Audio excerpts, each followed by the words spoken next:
Listening makes us smarter, more connected people. It makes us better partners, parents, and leaders. And there's no better place to start listening than Audible. Audible is where so many inspiring voices and compelling stories open listeners up to new experiences and ways of thinking. I'm actually having an experience right now with my 12-year-old son. We drive to school every morning and listen to a different book, and we've just started To Kill a Mockingbird, read by Sissy Spacek, in a way that he would not get if he just read the book. He's taken by her voice back to a time and place that is so alien to him, he might as well be on Mars. And it's riveting to watch him take it all in. So Audible for our family has been the gateway for our kids to listen to books that are too old for them and sort of push them. And it's been hugely effective that way. Audible members now get more than ever before. Members choose 3 titles every month, 1 audiobook plus 2 Audible originals that you can't hear anywhere else, including one by me called The Coming Storm. With the convenient app, members can access Audible anytime, at the gym, while commuting, on the go, and on any device. It will always pick up right where it left off. Audible also offers free and easy audiobook exchanges, credits you can roll over for a year, and a library you keep forever, even if you cancel. Explore all the ways listening on Audible can help improve mind, body, and soul with entertainment, information, and inspiration. Start listening with a 30-day Audible trial, and your first audiobook plus 2 Audible originals are free. Visit audible.com/rules or text RULES to 500-500.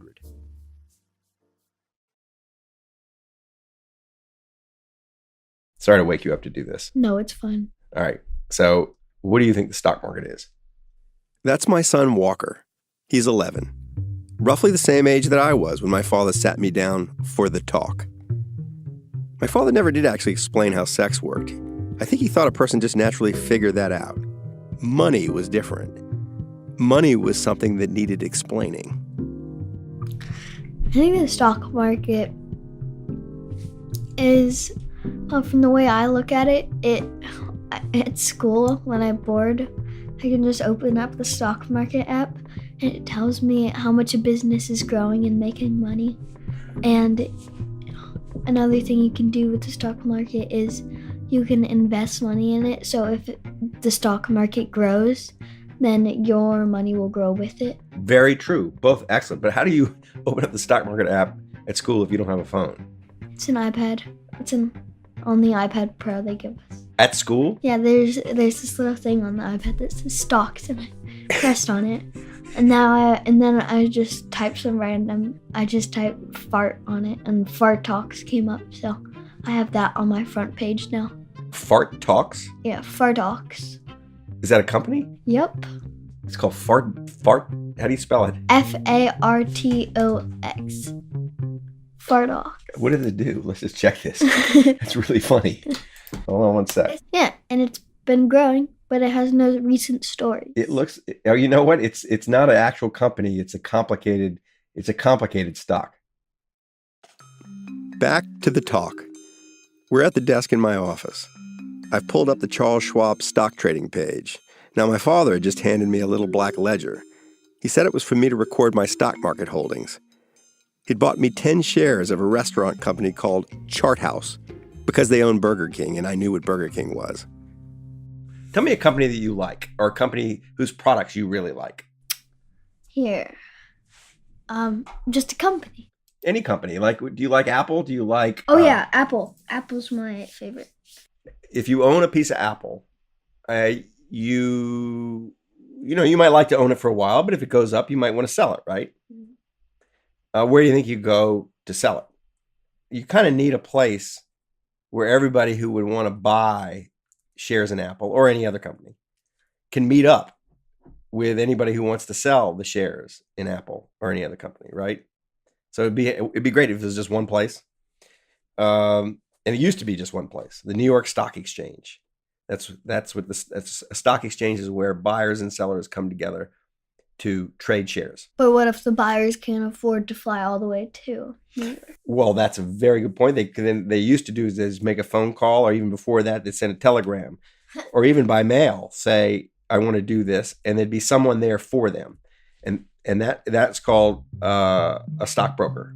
It's a really good question, because you don't want to, who wants to have to fly all the way to New York if you want to sell or buy your shares or buy shares. But now there are no people at the exchange. Now it's just computers. Now it's just computers, and like all the orders are going into computers. Because you can't persuade a computer. Can't persuade a computer? Or you can't cheat a computer. Well, that's interesting. What do you mean? Well, I mean, unless you can hack into it, it's pretty hard to cheat your way into getting a stock without paying anything. It's funny that his mind instantly went there. Mine had too when I was his age. I'd looked inside the little black ledger, studied my 10 shares of Chart House worth roughly $200, this unimaginably huge sum. And I noticed a line item, $20, broker's commission. What's a broker's commission? I asked my dad. He explained. A guy charged $20 just to pick up the phone and tell someone to buy the stock. What's this guy's name? I asked. I still remember this feeling of outrage, the sheer unfairness of it all. $20 for a phone call. My dad told me the stockbroker's name. Then I asked where the stockbroker lived, and my father told me that too. The guy lived in a great big house, a few blocks away from us. Then a wary look crossed my dad's face. Why do you want to know where he lives? He asked. Because I'm going to go egg his house, I said. Because that's just what you did to grown-ups who behave badly. You egg their houses. Which is to say that when I first learned how the people inside the stock market got themselves paid, I was genuinely pissed off. I'm Michael Lewis, and this is Against the Rules, a show about the attack on the authority of the referee in American life and what that's doing to our idea of fairness. And we're now at the end of our season, the final episode, in which we try to answer the question, why on earth would anyone ever want to be a referee? Do you want to get in the front or the back? You care? Yeah, back's good. Oh, I get that. Is this where Bono lives? Yeah. Dalkey? Yeah, he lives different. I'm in a car outside of Dublin, in the village of Dalkey. God, it's gloomy. Oh, jeez. You know it's going to be okay tomorrow. Thank you for coming and getting us, man. Oh, jeez. God, we don't know how. I'm with Eamon Ryan. He'd spent his career in the 1970s and 80s as a civil servant. His job was to encourage foreigners to invest in Ireland, which back then seemed a hopeless task. In 1990, the Irish government had moved him and his family to the United States, to Greenwich, Connecticut. They were transported to what was and is ground zero for America's money culture, our bond traders and investment bankers and hedge fund managers. Did you all enjoy living in the States, or was it a... Yeah, the first couple of months were difficult. What made it difficult? It was the people around each were a bit snooty. Yeah.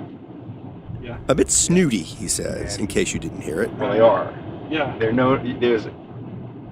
I guess there are places in the States where you could have found snootier people, but not many.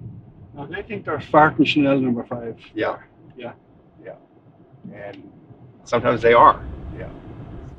When the Ryans moved from Ireland, they had no airs about anything except maybe the fact that they had no heirs. Ireland was still a poor country. The Ryans weren't fancy and didn't really care to be. They weren't inclined to look down on other people or look up to them, and were suspicious of anyone who did either. In other words, they were Irish. There he is in his Ireland jersey. What did he play? Soccer? Yeah. Football. Soccer, yeah. His brother is there on the other side, and that's his sister. That's his sister. That's his sister. brother there. That's Owen. Gotcha. There.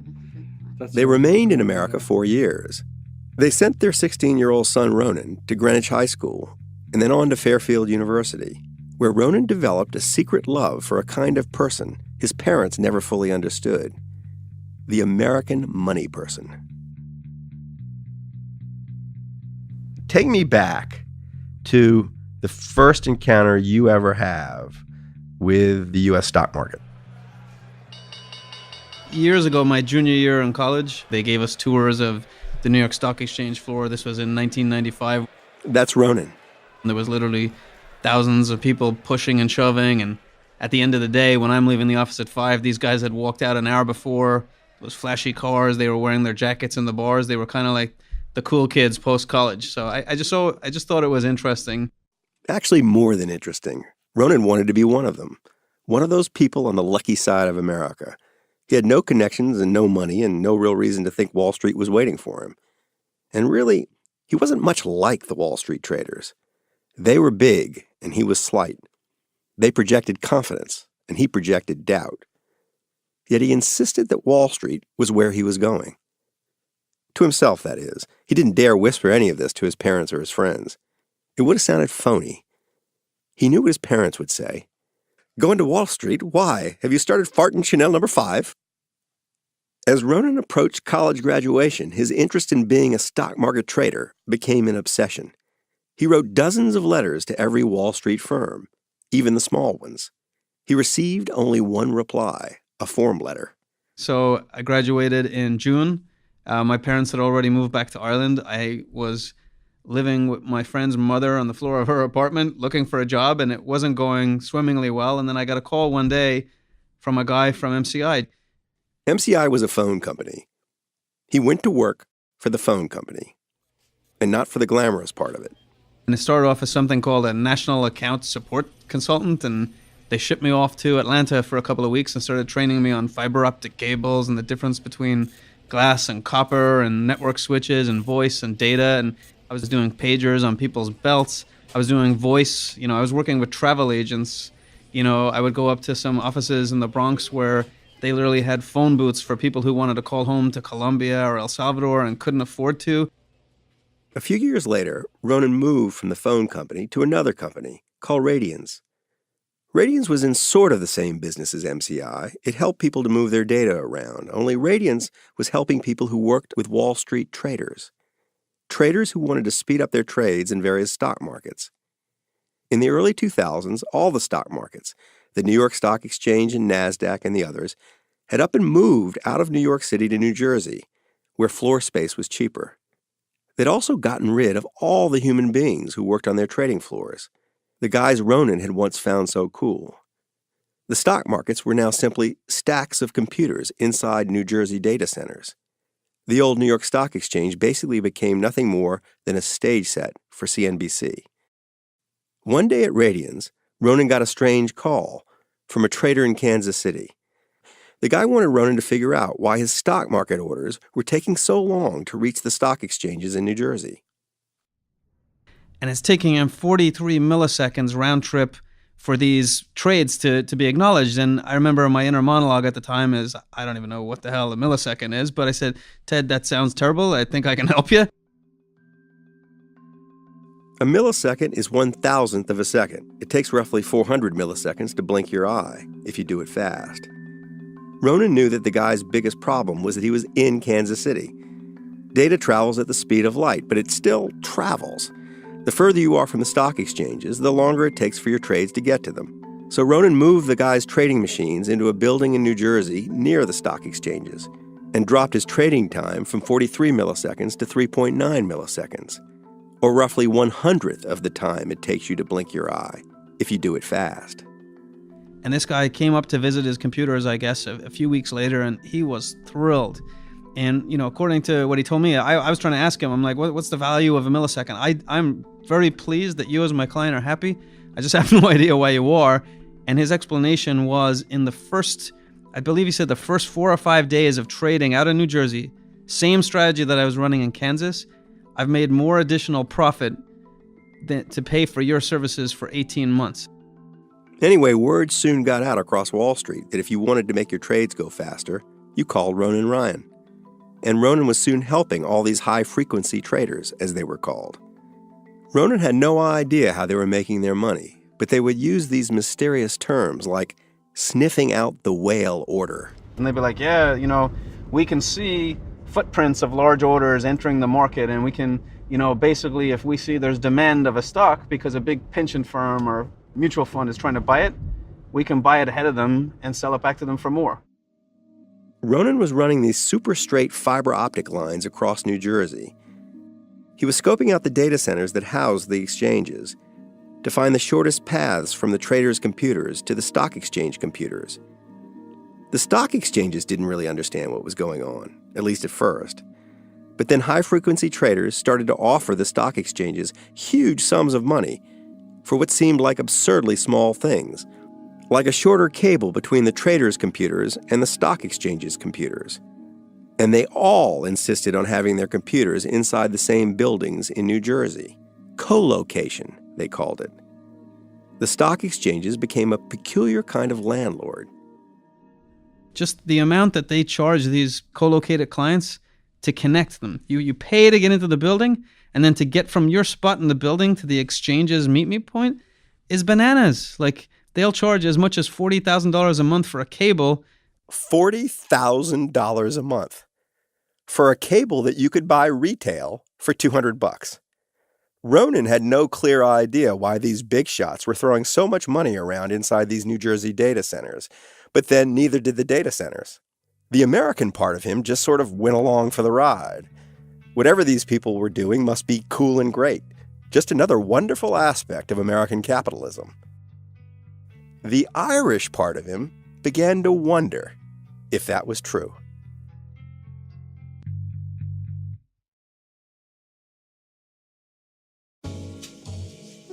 My most rewarding job ever was washing cars for a living when I was 12 years old and discovering that people would actually pay me money for things I did. Are you looking for a rewarding job? LinkedIn's got 20 million of them. Jobs like software engineer, project manager, associate veterinarian, robotics engineer, HR manager, and associate attorney. There are all kinds of open jobs on LinkedIn you can search for, and people ready to help you make the change you're looking for. People giving great career advice every day. People helping people learn new skills. People making introductions, and people hiring, so you can find a job that makes the most of your interests and experiences. Find the job meant for you at linkedin.com/jobs.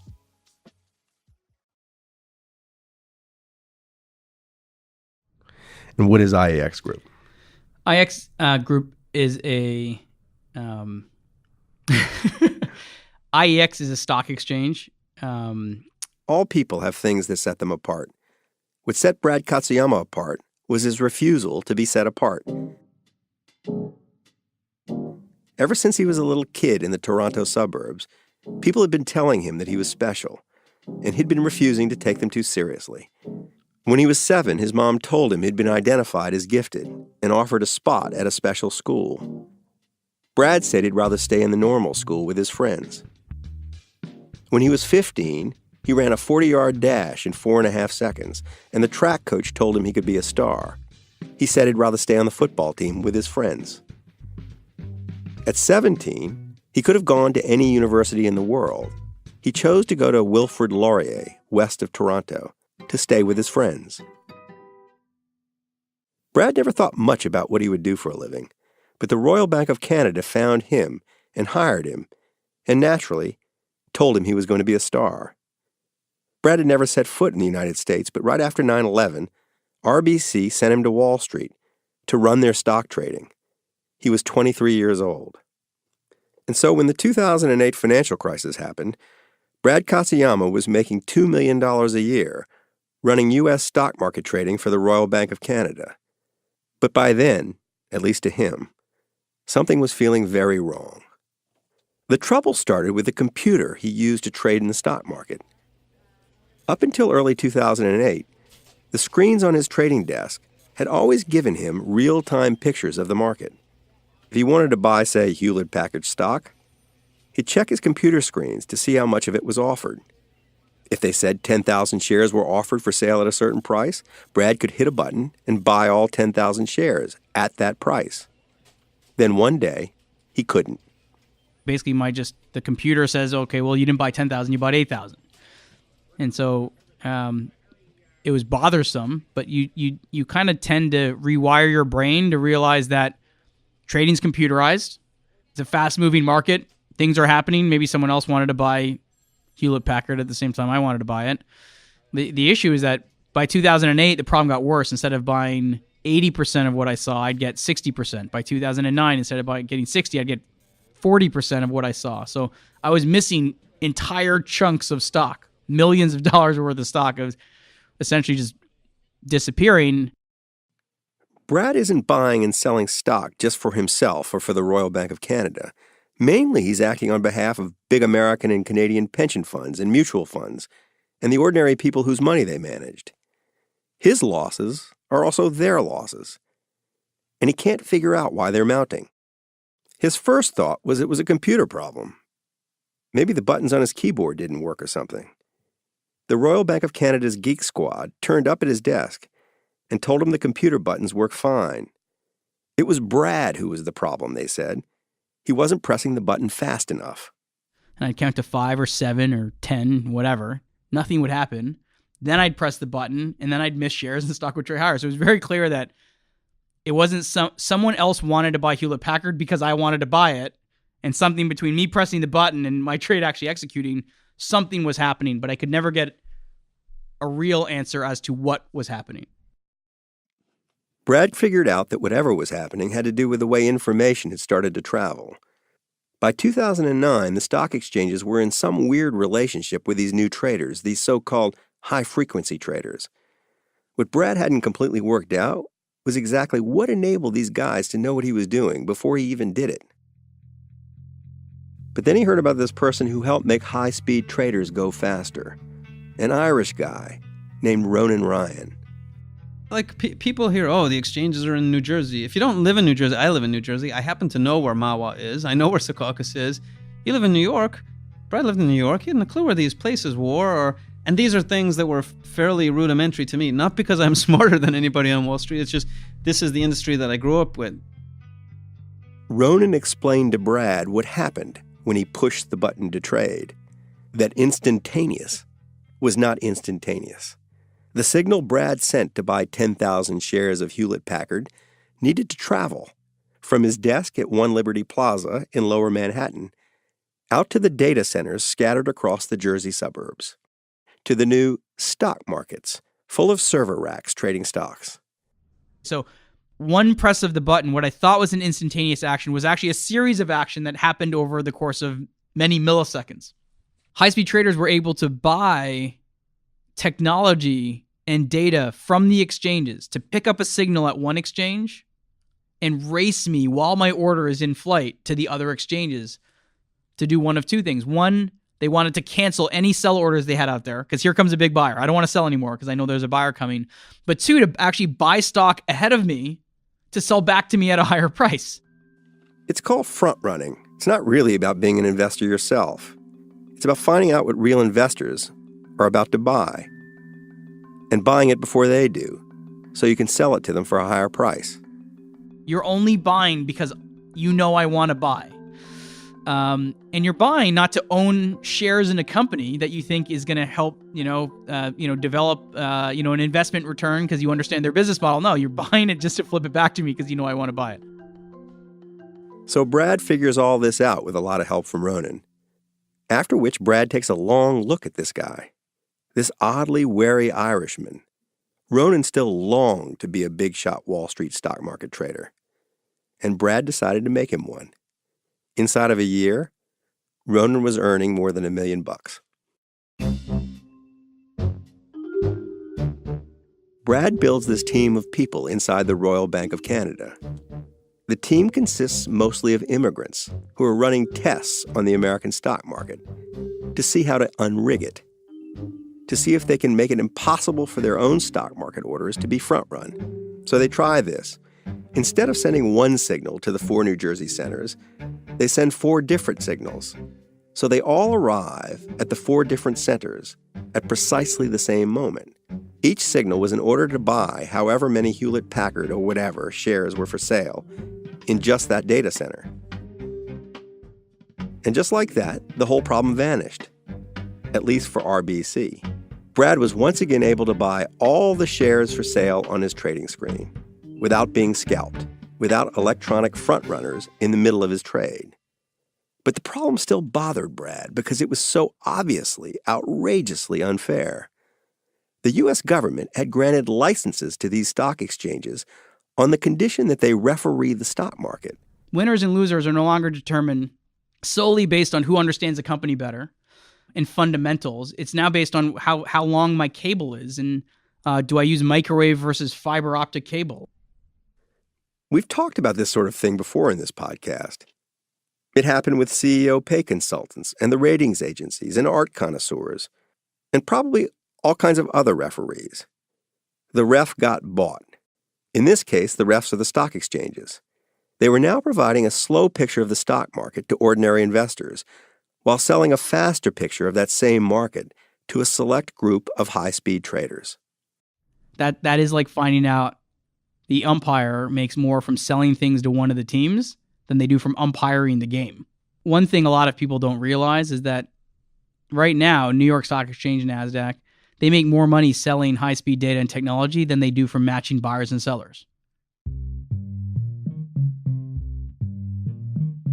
Back in 2015, I wrote a book called Flash Boys about Brad and Ronan and the problem of high-frequency trading, because I was as outraged as I had been as a kid when my father tried to explain to me that some stockbroker had charged $20 to make a phone call, and I wanted to egg his house. And I assumed that any right-thinking person would share my outrage. This is what's weird. The computers aren't in one place anymore. They're all in New Jersey, right outside of New York City, but they're in like 4 or 5 different places in New Jersey. So you see what it says? AAPL, No, that's yeah, Apple. I know what Apple sign is. It's called their ticker. And we say buy. Let's say we want to buy 1 share. We want to buy, let's buy 10 shares. Oh, okay. All right. Isn't that a lot? You all right with that? Yeah. This is going to help me get into college. It's not going to help. It's going to pay my college. It could if it goes up a lot. You want to click it? You can do it. Yeah, sit in my chair. So what you do is you go Place order. place order. That's it. You hit place order. So what does it say? It says, right now it says your estimated total amount is $1,509. $9.55. And you go down there, place order. Do it. Yep. So you're not allowed to buy in the night? It's closed at night. Oh. So People can have breaks. people can have breaks. And the computers, I would bet. And the computers need a break too? They probably do.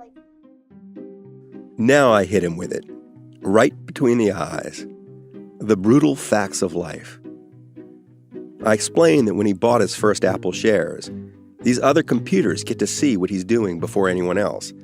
Like there are people out there who get to live in the future, milliseconds ahead of us. This is the funny thing about the stock market I'm trying to explain to you, is that you understand why stocks exist. You understand why people would want to buy them and sell them. But it's harder to understand why anybody needs to sit in the middle between the people who would buy and sell and be given different information from everybody else, better information, so they can make money off the people who want to buy and sell.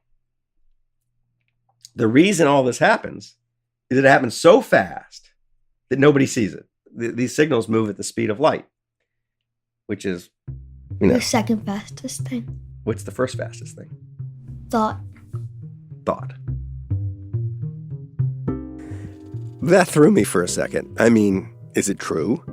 Do thoughts move faster than light? Did I just prove that they don't? I honestly don't know, or if it matters. But then I realized he didn't pick up on what I was trying to tell him. Let's see what we got it for. We got it for $150.45. Actually, it's even smaller. See, $150.45.4. That's what we paid for the stock. Someone's computer in one of the exchanges in New Jersey was looking at it and seeing that Apple was below that. And I can buy it cheaper and sell it to that kid in Berkeley, California, and steal a few pennies from him. It's not illegal for kids to buy stock, but their parents have to do it for them. That's correct. So we didn't break the law. Technically, I clicked the button, so. What we'll never do is buy stock drunk. Yeah. It's illegal for kids to buy stock drunk. So never trade stocks while drinking. Even an 11-year-old senses that with all this money flying around, there must be laws involved here. And there are. He's required by law to send his order to a stock exchange through a stockbroker. And that stockbroker gets paid by the exchanges for those orders. So the stockbroker is in on the game too. The game is to maximize the kill of the high-speed traders so that they can afford to pay the stock exchanges, and the stock exchanges can in turn pay the stockbrokers. Everyone in the middle takes a bite out of the prey. The prey is us. And it's all legal because the people who make the laws screwed up, and they're only now beginning to admit it.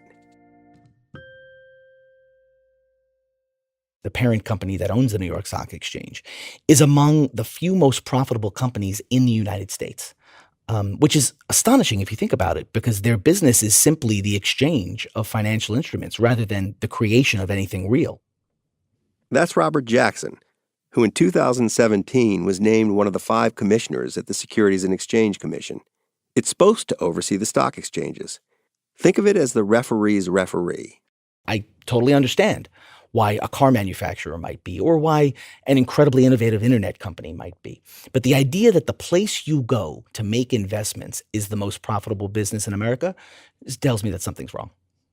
Can you think of any analogy to this situation where you've got the companies that are responsible for both providing this public good, this public service, or this public information, and are also competing with it in the private sector? I can't. And that just shows how backward our system for stock markets are. I can think of lots of examples in the American economy and in our history where we've had a publicly provided good and a privately provided good. And sometimes the two even compete with each other. What would be an example of that? So there's public transportation that's available in the subway, and then there's privately available substitutes. But this is a little like letting Uber run the subway and being surprised that the subway sucks. Yeah. Or like having Barnes & Noble run the library. That's right. And then it's acting surprised when you get to the library and you realize it doesn't have that many books. Let's talk just a little bit about what it says about fairness in the American economy that this has been allowed to happen. Do you worry about that subject at all? Here's what I worry about. That if we stop somebody on the street and said, hey, here's what happens when you buy and sell a share of stock. It's not that it goes to some central place where people figure out what the price should be and then give you the best price possible. No. This order bounces around data centers in northern New Jersey and then is routed to one of 12 exchanges where the guy who you gave the order to is paid best to send it there. And then you're given a price that's probably reflective of a second-class quality of data. If we told that to somebody, I think they'd be outraged. But would they? I mean, would they really be that outraged? I just want to know how this makes you feel. Some guy has got a penny or two, maybe just a fraction of a penny, well, it's probably a penny or two, of your money because the stock exchange told him, Walker's coming to buy Apple stock. You can go see if you can get it cheaper and sell it to him. You can stand in the middle of his trade. You can get between him and the person who's actually trying to sell the stock and make money. You feel okay about that? I don't really care. Why not? Because the original order we placed, that was our choice. Right. To place it. And if we were willing to do that, it really shouldn't have mattered. It was true. He really didn't care. It was just a few pennies, and it wasn't even really his money.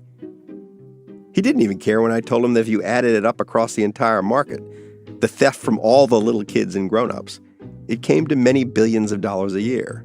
He didn't care that the cost was spread across millions of victims, while the benefits were concentrated in the hands of the rich few. I obviously found the situation outrageous. My son did not. It's like the lottery. You're happy if you win it, and just stick with that. And you don't really care about whether the lottery's fair or not if you won. And if you lose, you're just like, oh well. Well, People are really addicted to it, and they know that they're going to lose. But if they win, they're like, hell yeah, let's go home. Let's go. It crossed my mind, and not for the first time, that about the best joke life might play on me is for my son to end up a Wall Street trader. He already seems to have a useful character trait, a sense that the game is not about right and wrong, but about winning and losing, a certain, shall we say, lack of interest in the moral question.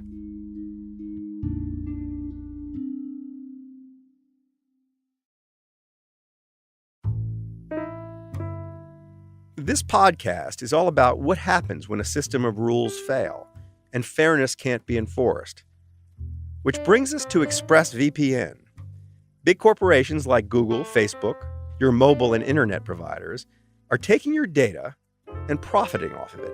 But ExpressVPN is the best way to enforce fairness by giving you the tools to prevent your web activity from being tracked. ExpressVPN secures and anonymizes your internet browsing by encrypting your data and hiding your public IP address.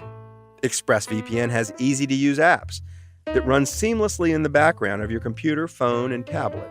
Turning on ExpressVPN protection only takes one click. Using ExpressVPN, I can safely surf on public Wi-Fi without being snooped on or having my personal data stolen. You can get full ExpressVPN protection for less than $7 a month. ExpressVPN is rated the #1 VPN service by TechRadar and comes with a 30-day money-back guarantee. Protect your online activity today and find out how you can get 3 months free at expressvpn.com/rules. That's expressvpn.com/rules for 3 months free with a 1-year package. Visit expressvpn.com/rules to learn more. Drilled is an investigative true crime style podcast about climate change that Esquire recently called one of the 20 best true crime pods, and the New Yorker called a must listen. The first season tells the story of how fossil fuel companies created climate denial and made it go viral. It includes more primary sources than any previous reporting on the subject, and it unearths new internal documents revealing oil companies' strategies. Season 2 builds off Season 1 with a human-scale story about how all of this has impacted one community, West Coast crab fishermen. They just became the first industry to sue Big Oil for its role in contributing to and covering up climate change. Find Drilled wherever you get your podcasts. Hi, I'm Beth. I'm a senior studying social studies with a focus on Brazil, and I'm from Sacramento, and I'll be returning to Bank of America in a sales role. Hi, my name is Shira. I'm a senior at the college. I study math and computer science, and I'll be returning to Goldman in a trading role. We're at Harvard, in a seminar. Mainly juniors and seniors. Anyway, they're all older than 11 years old, and supposedly interested in fairness, since that's what the class is about. My name is Michael Sandell, and I teach political philosophy at Harvard University. He teaches a course called Justice. It's one of the most sought-after courses at Harvard. This seminar, called Casino Capitalism, is its first cousin. What are we missing? Vinny. Oh, Vinny. All right, we'll wait till 3. Is this Vinny? Yes.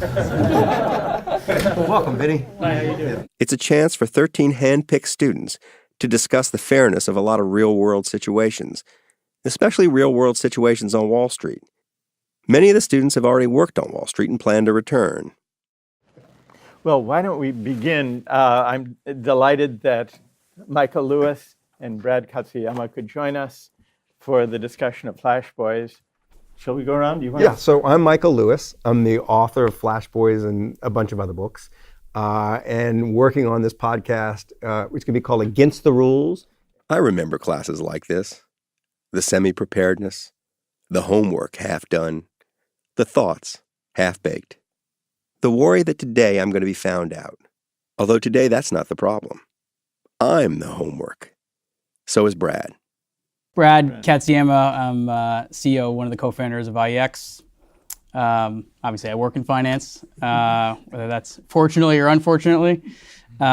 Originally Canadian from just outside of Toronto, live in Darien, Connecticut now. After Brad figured out how the stock market got rigged, he set out to fix it. He quit his $2 million a year job as the head of stock market trading at the Royal Bank of Canada. He took no pay and lots of abuse from Wall Street as he set out to create a fair stock exchange. The Investors Exchange, he called it, IEX. What's interesting is that never in my life have I been a controversial person or looking to fight against the system, I guess, in a way. That was the first time I think I was motivated to fight against the system. Did everyone come away from reading the book believing that Wall Street is rigged? Yes. Raise your hand if you did. All but a few hands go up. And those of you who do not think it's rigged, Cade, Marius, Shira's not sure. Sai, you don't think it's rigged, even having read Flash Boys. Well, I'm a little vacillating, only for the fact that maybe I didn't understand it as well as I could have. But in my mind, it seems to be like a trade gets executed, someone catches on the trade and just gets to make a better price because they get to dump it out real quickly. And in my mind, why is that a problem, a moral problem? I mean, when LeBron James goes to dunk a basketball and Jaylen Brown stops him and then passes it to Tatum on the other side and he dunks it, no one says anything. It kind of sounds like to me this is the same thing. You gotta love him, just for giving it a whirl. But most everyone else seems to disagree with him. The Dutch student, Marius, is the only one who expresses anything like outrage. Yeah, I think what I found very surprising is when you talk with traders that had been active in the 50s, 60s, 70s, when there were still runners around and phone calls, everyone will say, yes, there was also abuse of arbitrage and there was people taking their bit out of the market, but it's clear for everyone that it was an illegal action and it was kind of still frowned upon but tolerated. But I feel like in this book, it sounds like the same thing is happening, only on an institutionalized scale. With those high-frequency traders, but yet still it's not illegal or it's not really frowned upon or not properly regulated. I feel like there's a moral decay from back then to up here, even though the whole problem has increased in scale.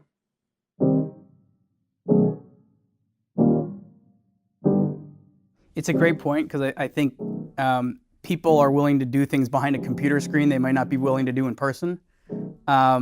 And I think because you don't have that interface with the person that, let's say, you're taking advantage of, it kind of lets you tell yourself a lot of lies about what you do when you're not getting that direct feedback. Morally, the story Brad tells is as black and white as it gets. The students see that. They argue some about who deserves the most blame for the situation. Who's the biggest villain? The high-speed traders? The people like Ronan Ryan who once helped the high-speed traders? Or maybe it's the SEC. Brad says, none of the above. It's like sitting in a casino with a broken slot machine. Are you the person that puts your hand up and says it's broken, or do you drain it of all its, money? It's they're capitalists. But the exchanges, I think, broke the system on purpose to make money by selling people the ability to take advantage of that system. The fact that they're villains on Wall Street, well, that turns out to be not all that interesting at Harvard. The students know too much to be upset. They've long since adapted to this world. They don't want to talk about corruption of the refs or the elaborate system of bribes and kickbacks or what it all says about modern life. They want to talk about the person who strikes them as the freak of the story, Brad Katsuyama. A student named Keller kind of puts his finger on it. I think it's extremely impressive that you guys were able to figure out the problem and then march right against it. You guys were able to say no to the broken slot machine. It would have been very easy to make a lot of money understanding the market this way. But, and then he says the pronoun he, referring to you, just chose not to. And so I was wondering, why and how? Because I know, and even with my positions about finance, I think it would have been extremely difficult for me to walk away from a broken slot machine that was paying out so heavily. Yeah. Michael and I obviously talked a lot about this. Of course we had, because he begs the question, why you? Why would any big-time Wall Street trader rebel against his industry? Why would anyone quit a multi-million-dollar job to become a referee? Have you come away from this experience thinking that maybe you care more about fairness than a lot of people? I think this is a complicated subject. And we're fighting a system who are trying to confuse people into thinking the world works one way, and we're trying to explain it in a different way. And to figure out who's right or wrong, you have to put in the work to actually understand the details to come to the conclusion that the market is not fair. And so I don't think it's necessarily I care more about fairness than others. I think it's I've put in the work to understand what's fair or not. Brad Katsuyama is great at explaining things. The one thing he can't seem to explain is himself. Good people don't like to explain to you why they're good people. So this question I can promise you he will never answer this question to your satisfaction. No, he actually won't because he's not righteous. He's not self-righteous. He's actually just a great guy. And the people who follow him because they sense that he's thinking more about their well-being than his own. And it's a rare quality. I associate it with being a Canadian. Yeah, it's a Canadian. Right? So the simple answer is he's just a Canadian. And then if he was an American, there's no chance he would have ever done any of this. If I were you, I wouldn't say a word, Brad. But you know what? Even as I said it, I realized I was wrong.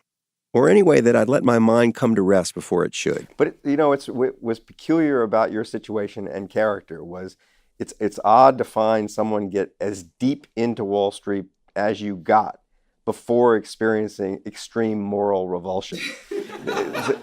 So it's the combination of the power of the feeling you had and how far into it you were when you had it.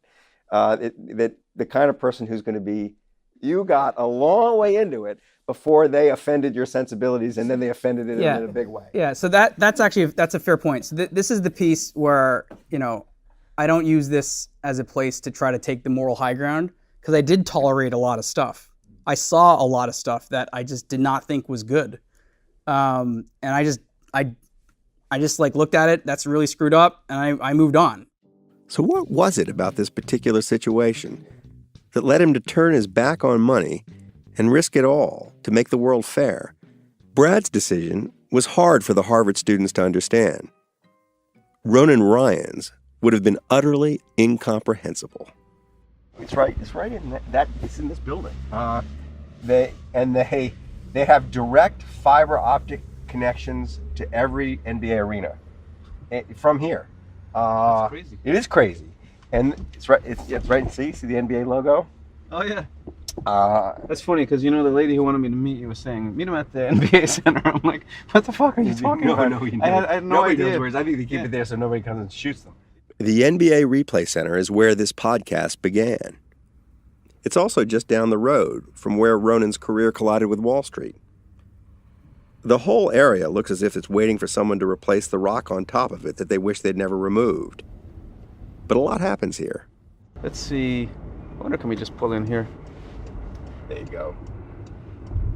It takes us 5 minutes to drive from the Replay Center to the first Wall Street data center where Ronan worked for Radiance. It could be a self-storage facility. Except for one thing. There's a tower on top, festooned with satellite dishes.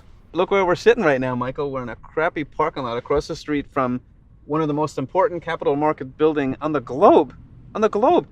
You just wouldn't picture the epitome of capital markets being here. It's a very curious situation. And if CNBC was being honest, they just have a camera on that building the whole time while they're talking about what's going on in the stock market. Yeah, because that's where it is. Yeah. $8 trillion of stocks traded inside this place in the last year. And it would occur to no one to visit it, to watch. You look up, you just take for granted the massive number of wires and power cables and all the rest. Yeah. And you don't ever ask what the hell they are. Yeah. All of those towers up there are microwave towers. You have to pay them from a cable from your computers up onto the roof, and they sell you roof rights. And roof rights basically means they'll bolt on your satellite dish, your microwave dish. To that structure right there. Yeah. Ronan taught Brad about all this new technology inside the stock market. And he did it so well that Brad created a stock exchange that might put the entire racket out of business. Brad taught Ronan how to trade stocks. So well that when Brad ditched his job, the Royal Bank of Canada wanted Ronan to replace him.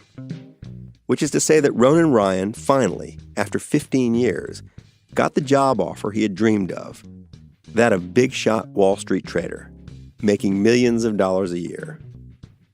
But when Brad left to start IEX, Ronan left with him to build the fair exchange, to create the honest ref.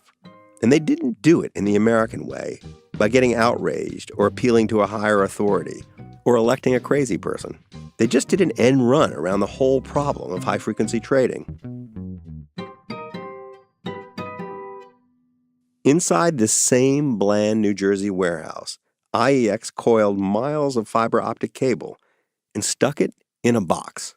Then they announced that anyone who traded on IEX would have to send their orders through this box.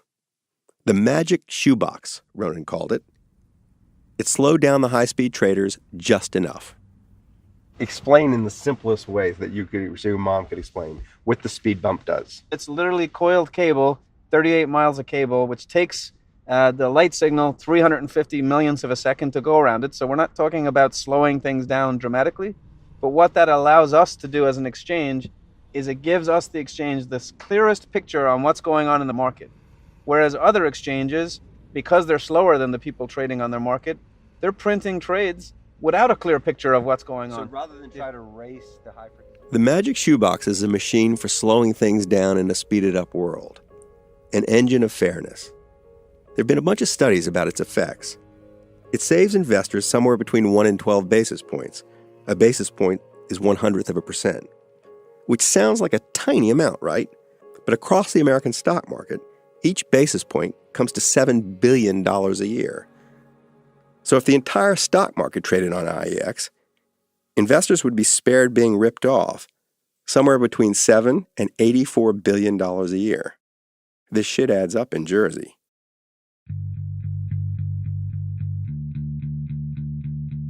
The skimming of the American investor isn't a street mugging. It's fantastically complicated, and at bottom, a little boring. There was no reason Ronan had to leave his dream job to step in between Wall Street and its investors and say, stop, you're not doing this anymore. I think had I not worked at RBC for a couple of years, I might have thought this was a great business opportunity. But the level of full of shitness on the people that we were meeting was just making me more and more angry. So it was more like a challenge to make this fair, because people, what was most annoying is people are saying, it's already fair, nothing to see here.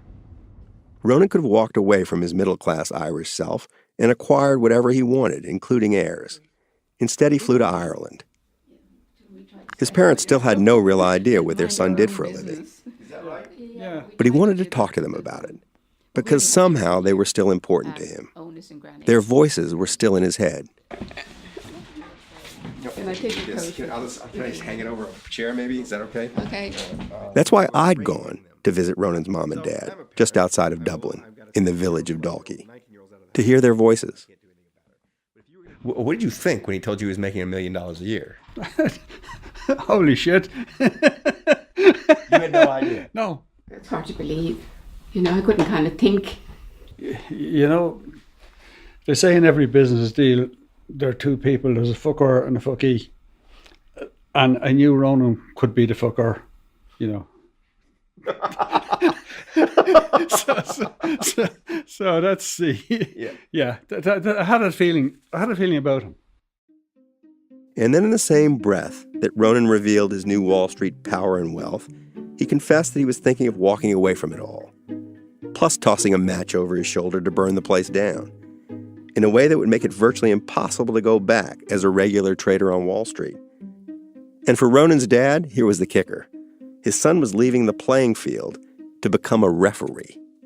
And it always struck me that if you see referees, they're always kind of skinny legs and they're always popping around the place. And I always think of, you know, those who can do, those who can't teach. You know, those who can kick the ball, play football, those who can't, referee. And it just sort of thought it was strange, you know. That anybody would even want to be one. Why would you want to be one? Why would you want to be a traffic? Why would you want to be a policeman going out making people miserable every day? IEX did not so much open for business as explode. After its opening, Wall Street's biggest banks were fined hundreds of millions of dollars for cheating ordinary investors. IEX itself was the target of an expensive and mendacious political media campaign bought and paid for by the exchanges and high-frequency traders. Brad and Ronan were threatened and slandered. They needed bodyguards. It took them 2 years to get the SEC's approval to open for business, more than 4 times as long as it took an exchange built by high-frequency traders. All because they were doing the most seditious thing that you could do at the heart of American capitalism: introduce fairness. Right. Yeah.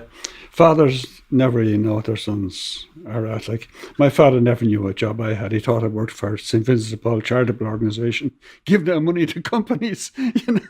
He didn't understand inward investment, right? I didn't fully understand where Ronan was at. Ronan Ryan. I don't think he particularly even wanted to be a referee. It just so happened that the place he landed, Wall Street, couldn't accommodate both his ambition and his character. His mama and daddy raised him a certain way, and he couldn't quite forget it. They raised him to see other people as just people who are either full of shit or not.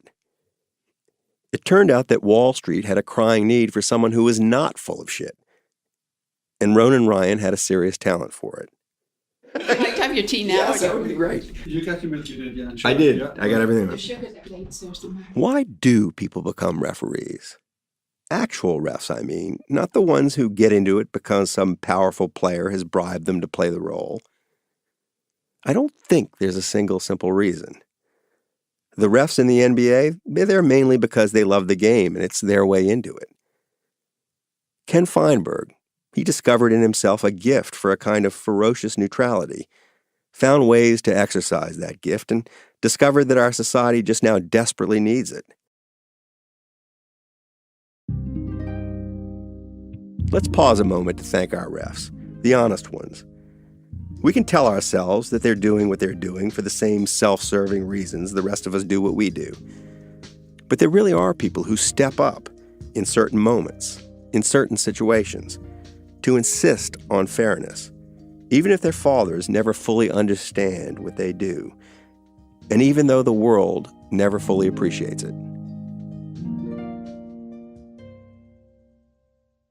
All right. Consider it a birthday present. 10 shares of Apple. All right. All right? Give me a hug. And if Apple screws up, it's not my fault. It's not your fault. Thanks for being my guinea pig. You're a good podcast child. Do you think in the olden days, this is very off topic, but it's about money, when money was like $1, you could buy a lot of stuff? Mm-hmm. Do you think in the olden days people called people with over $100 hundredaires? 100-aire as opposed to a millionaire? Yeah. And then 1,000-aire? They must have had a word before millionaire, right? Yeah. It was called rich. They're rich. They're just rich.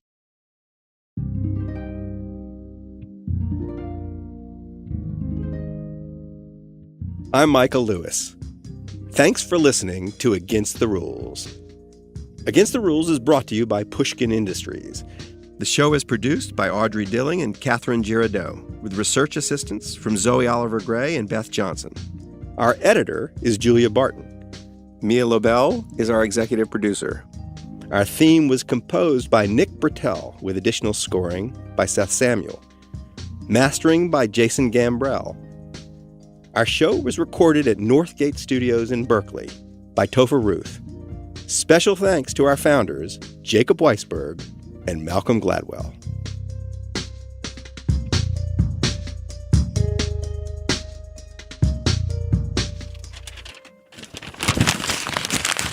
That's not yours.